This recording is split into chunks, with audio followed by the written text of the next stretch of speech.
Have you ever been excited to go through a TSA airport and realize you're in a Die Hard scenario? Maybe. Let's talk about that.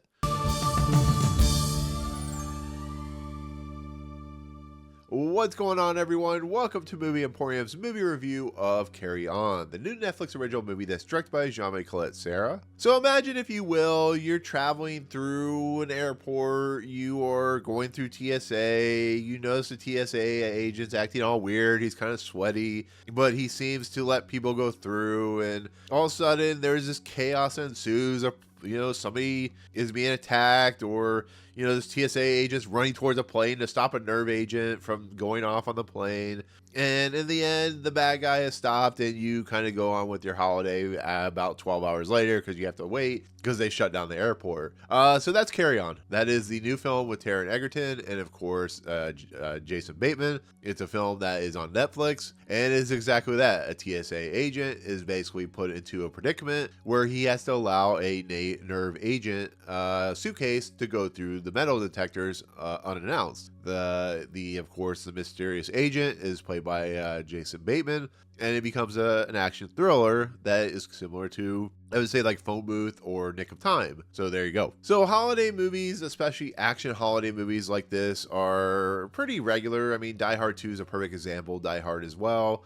These types of movies like Nick of Time, like, of course, Phone Booth, I would say Vantage Point. They're films, they're movies that are absurd. They're ridiculous. The chances of this ever happening is slim to none.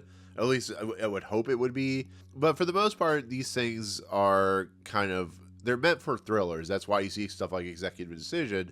So this movie looked like a very early 2000s, maybe early 90s type of film, where it just looked like it was going to be a lot of fun. I mean, you have Taron Egerton, Jason Bateman, Logan Marshall Green, Danielle Deadwyler, Dean Norris. It's a collection of just fun actors who feel like they know what they're getting themselves into. Of course, Jason Bateman is, as you see from the trailer, is playing a bad guy. Taron Egerton is the person put in the scenario that he doesn't want to be in.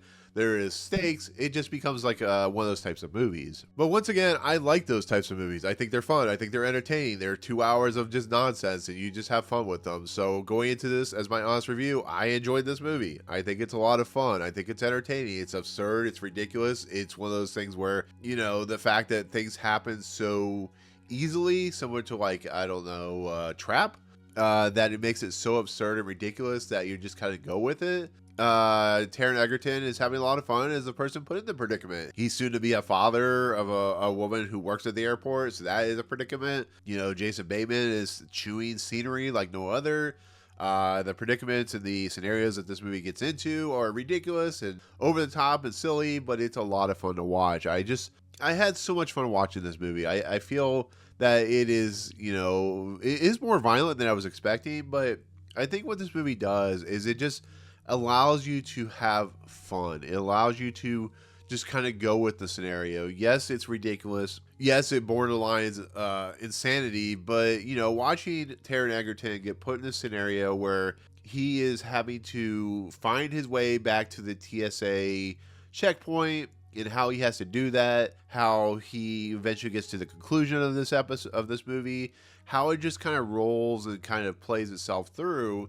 And then you have like the henchmen in the background who are operating and helping out, the Jason Bateman character. And you watch, this is a movie that actually allows the two characters, the, Egerton and Bateman characters, to interact with one another. And I just love that rapport. I love that like kind of interesting intrigue that feels very much like Heat, when that got to that point where Al Pacino, Robert De Niro were talking to one another.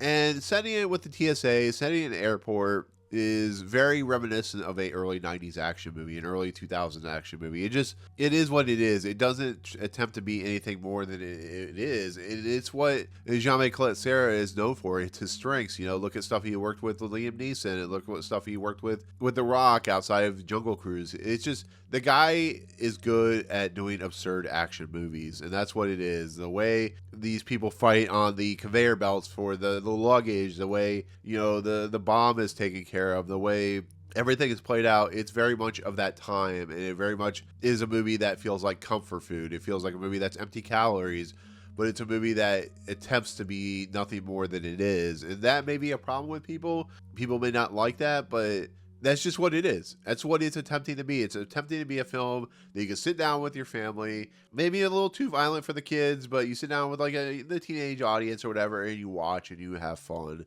And watching Taron Egerton figure his way out through this scenario, watching him work with the people that he knows, watching how those stories play out, watching how he plays with, like I said, Jason Bateman. It's just a really entertaining film, and I think it's a lot of fun. I think it's worth a watch, and I think it's not going to, I mean, it'll assault your intelligence, but I don't think that's a bad thing. I knew what I was getting myself into when I watched this movie, and I knew what I was getting myself into when I was expecting nothing more than a good 2 hours of just, Die Hard in a lot of scenarios, or Nick of Time, which was not a very good movie, but I really enjoyed for what it's worth. So, once again, ridiculous scenarios, interesting conclusion, actually good score by Lauren Baffy. It is what it is. It's a decent film, so there you go. Anyways, with that said, thank you so much for watching my review of Carry On, the newest film on Netflix.